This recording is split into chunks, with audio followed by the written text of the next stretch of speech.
Now if you have any kind of sensation, any feelings within this body, itchy, numb, pain, just observe that. Put your mind, your concentration on that itchiness. Observe that. Acknowledge it's itchy, itchy, itchy, or feeling, come back here. Anything happen within this body, feeling, come back here. That's all we need to do. But it is very difficult for us because we don't have this habit. Our habit is to head out, to chase after things. That is how our mind works.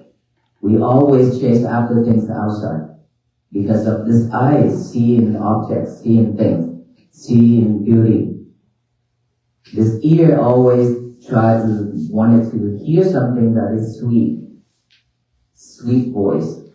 This nose always wants to smell something that smell good. And this mouth always wants to taste something that is tasty. And this body always wants to feel something that is sensation with smooth.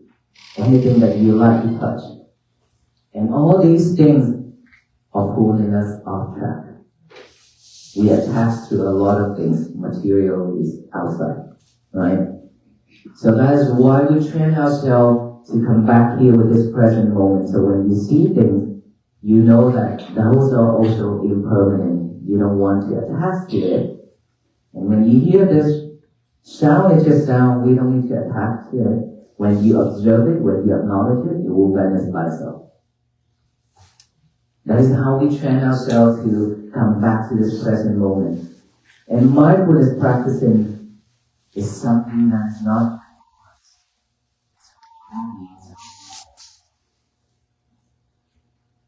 because we have this breath going in and out with us every single second. We only need to utilize it the right way. Add awareness to it, that's it. If you can do that, your schoolwork will much better. Your work also will turn out great. You can cure anxiety, you can cure depression just because of this breath. Not just that, if you have any kind of sickness and illness, if you focus here and you do it, if you ignore all that illness within this body, this mind, this body will do its job to purify it, to fix it by its own.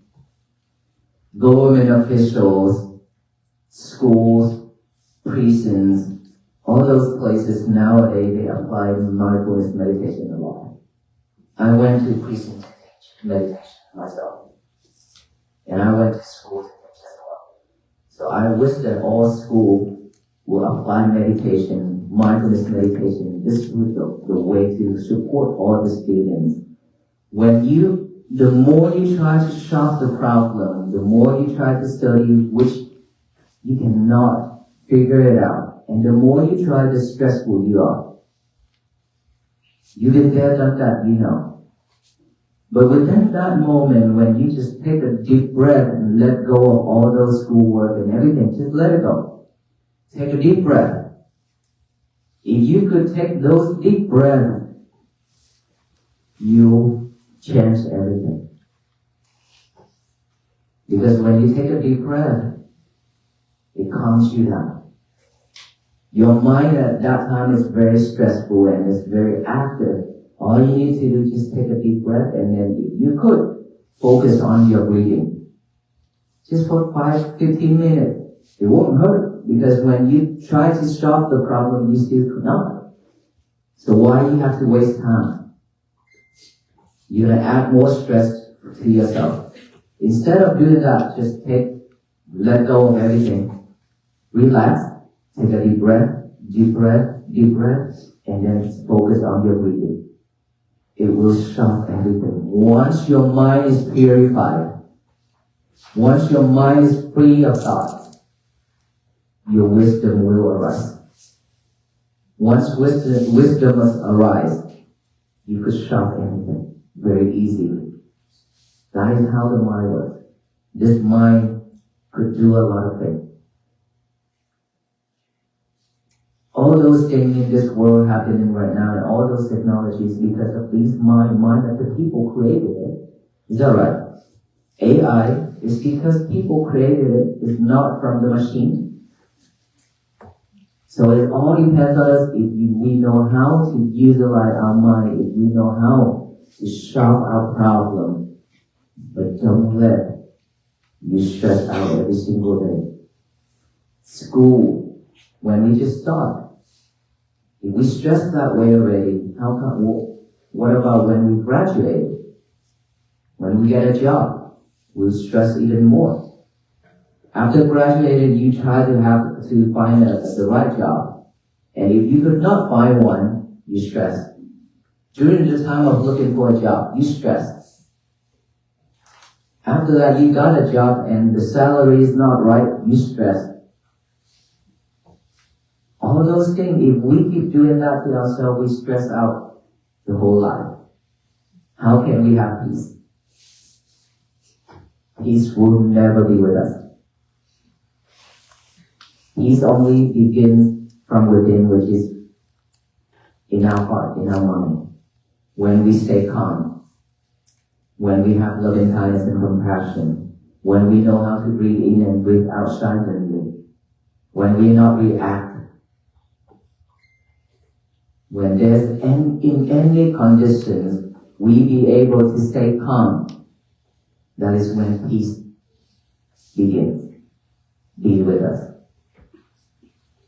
And in order for us to have that kind of reaction, we have to practice mindfulness. Without mindfulness, we could not. Ask yourself, you've been living without mindfulness. How's your life? Struggle, suffer, stress, anxiety, and even depression. We create a lot of problems to ourselves. So now within this year of 2026, if you're coming for this movement, Walk for Peace, I encourage you to apply this mindfulness technique to help your life, to change your life. Students, you need it a lot. You truly need this. Without this, you will continue suffering. Because I've been there and done that, and I have my niece and my nephew, they understand. And that's why we teach mindfulness. After we practice mindfulness, I promise you, your day will be better. Your life will be better. Your school, your work will be better. Hi, thank you for coming. My main question is, since you all are so close to your goal, how do you look back on it now? Since you're about to hit DC, you're about to get to Maryland, how does it feel to be so close to your goal after so long? To be honest with you, as a Buddhist monk, we live day by day. We try to stay in this present moment most of the time. So tomorrow, to be honest with you, I don't have any plan, I don't have anything for tomorrow. Except tomorrow when times come, I start my walk. Whatever happens, whatever comes within those times when I walk, I just stop it right there. And of course, when look back, after over 3 months, I reflect myself, and I truly grateful that because of this walk, I'll be able to help our people. To raise awareness of many people. And of course, the more people coming out, I'm happy for it. But at the same time, it makes me sad. It's because there's so much sufferings. That is why so much people coming out for this mission. That also makes me sad. If I walk and nobody come out, or just a few, it means that people are living in harmony and unity. They are living in a happy life. They don't need my help.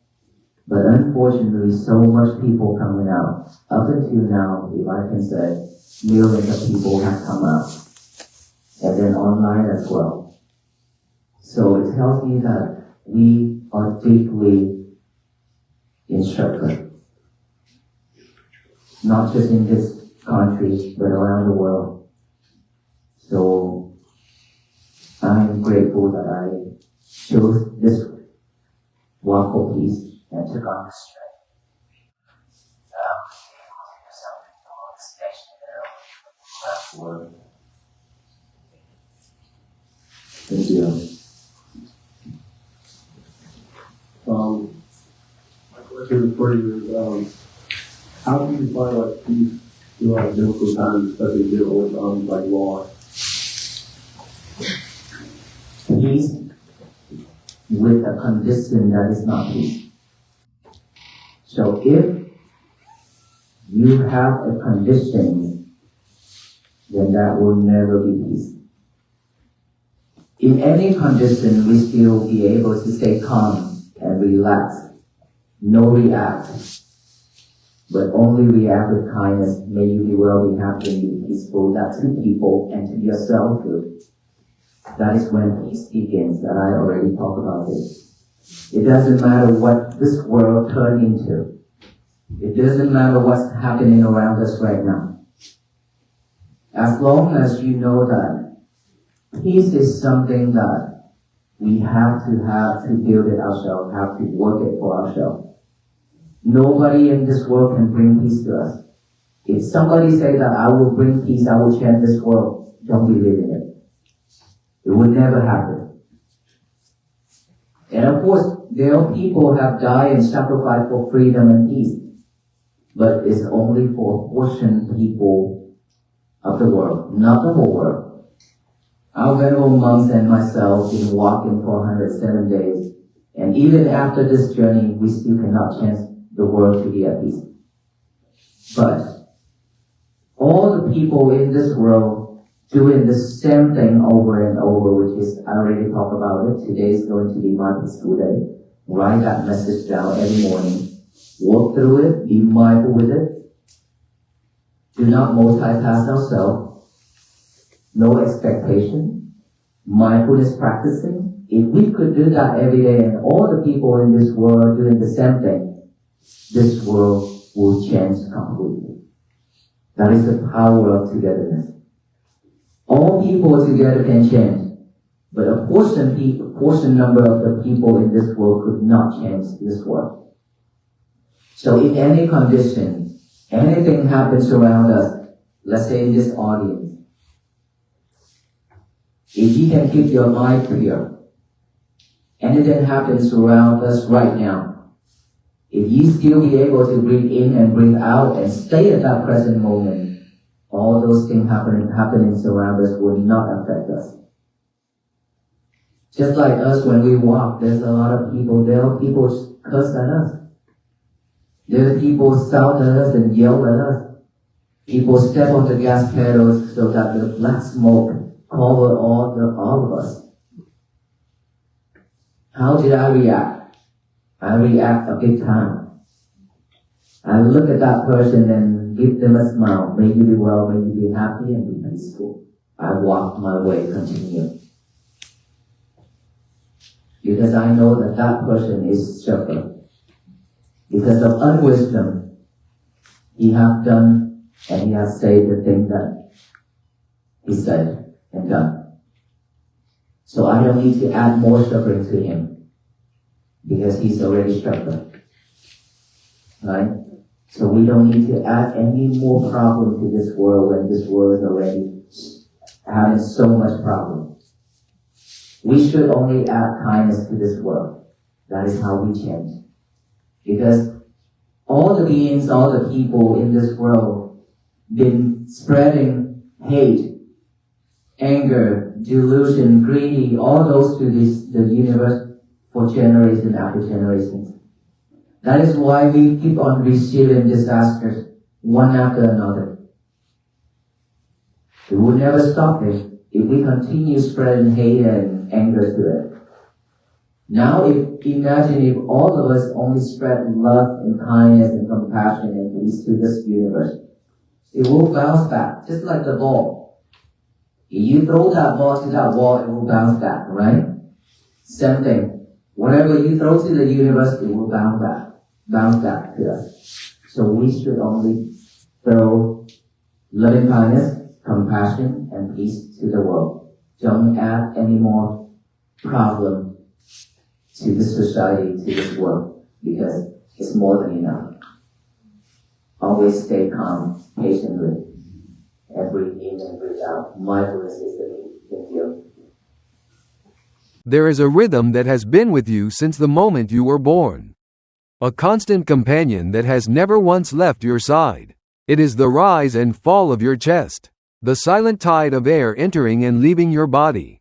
We breathe in, and we breathe out. We do this every single second of every single day. It is the fundamental mechanics of survival, the engine that keeps us tethered to this existence. Yet, if we are truly honest with ourselves, how often are we actually present for it?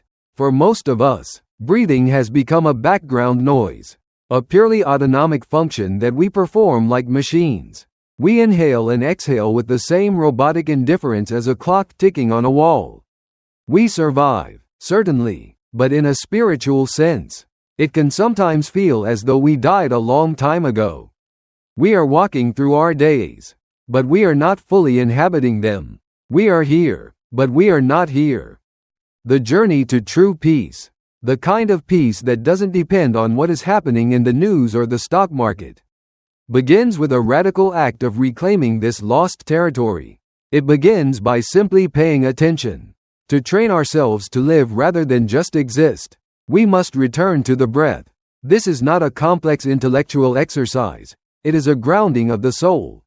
We must become aware of the breath touching the nostril area, knowing intimately the sensation of the air flowing in, and knowing intimately the sensation of the air flowing out.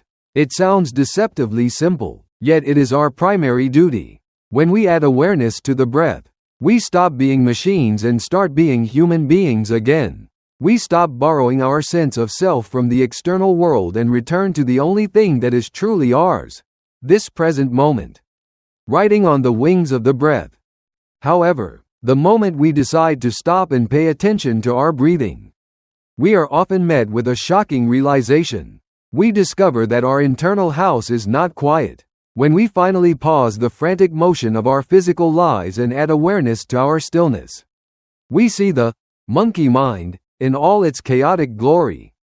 Every single second, our minds are filling up with thoughts, popping up one after another like bubbles in boiling water. Usually, we are too busy rushing from one task to the next to notice this constant chatter. We are so identified with the noise that we don't realize it is noise. But in the silence of observation, we see it clearly. The mind is like a monkey swinging from branch to branch, never staying still. It is obsessed with two places, the past and the future. We replay the past, dissecting old conversations and reliving old hurts. Or we chase after the future, worrying about what comes next, planning for outcomes that haven't happened yet. We live in the ghosts of yesterday and the shadows of tomorrow. But we never stay with the present moment. And this is the tragedy of the human condition. The present moment is the only place where life actually happens. It is the only place where we can find joy, connection, and peace. By missing the here and now, we miss our lives. The practice of mindfulness is the gentle training of this monkey mind. We don't beat the monkey, we simply invite it to sit down. We anchor it with the breath, breathing in and breathing out, giving the mind one simple job to do, so that it can finally rest from its exhausting travels through time. As we deepen this practice, we learn the art of non-judgmental observation. When we sit with our breath, thoughts will inevitably intrude. This is not a failure, it is the nature of the mind. Usually, when a thought pops up, a worry about work, a memory of a song, a judgment about ourselves, we grab onto it. We follow it down the rabbit hole, getting lost in the narrative.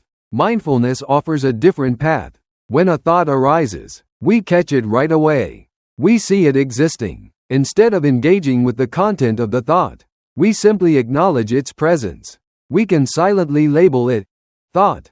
Thought. That is all. We don't analyze it. We don't try to push it away violently. We just acknowledge it and then gently return our concentration to the breath. This technique applies to everything that arises in the field of our awareness.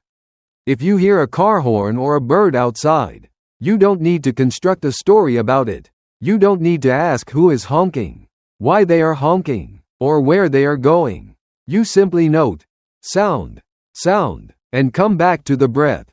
If a sensation arises in the body, an itch, a numbness, a pain, our instinct is to react immediately, to scratch or shift, but there is profound power in just observing the sensation first.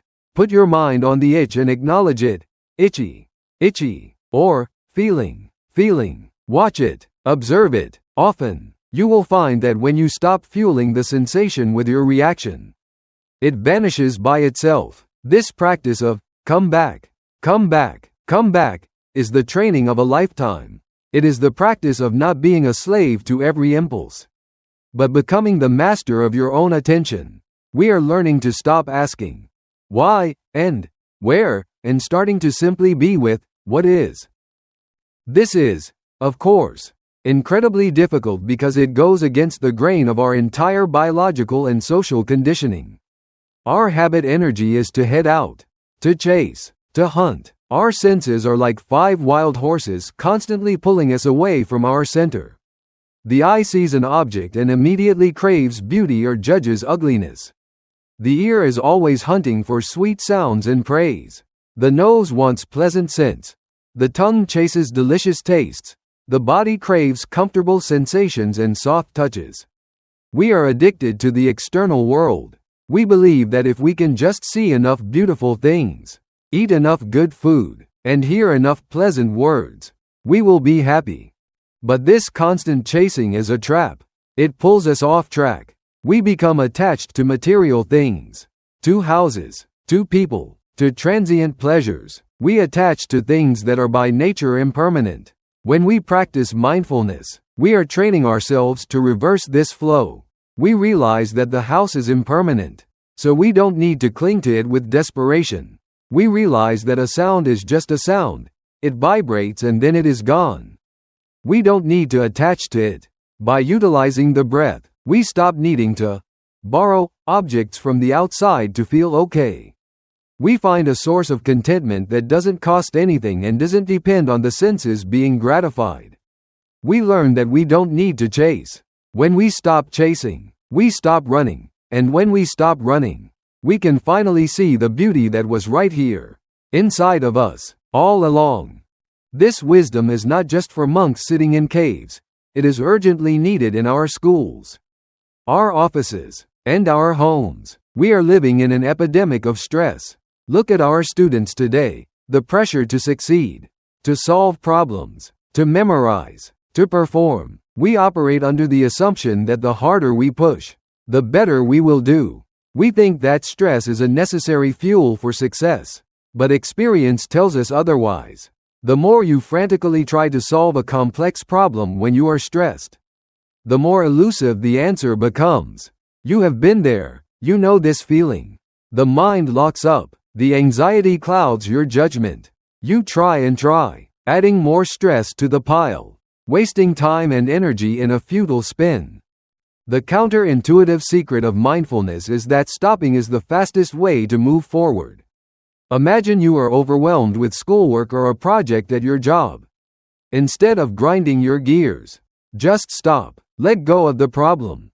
Take a deep breath, deep breath, deep breath. Focus entirely on the inhaling and exhaling for 5 or 15 minutes.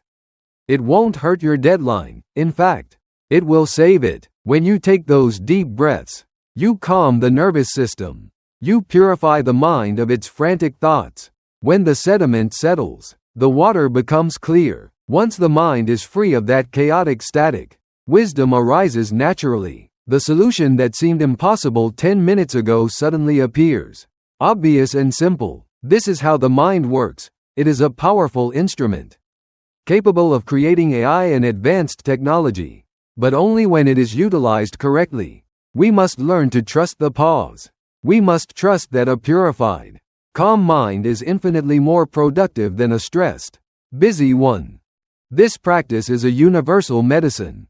It is not owned by Buddhism. It belongs to all people, all beings, because we all share the same breath.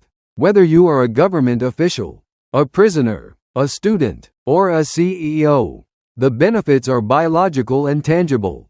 Mindfulness is a cure for the ailments of the modern soul, anxiety, depression, and chronic stress, but it goes even deeper than that. When we ignore the noise and focus on the breath, we allow the body to do what it knows how to do: heal itself. There is an intelligence within this body. When we stop interfering with our constant worrying and stressing, the body works to purify itself, to fix what is broken.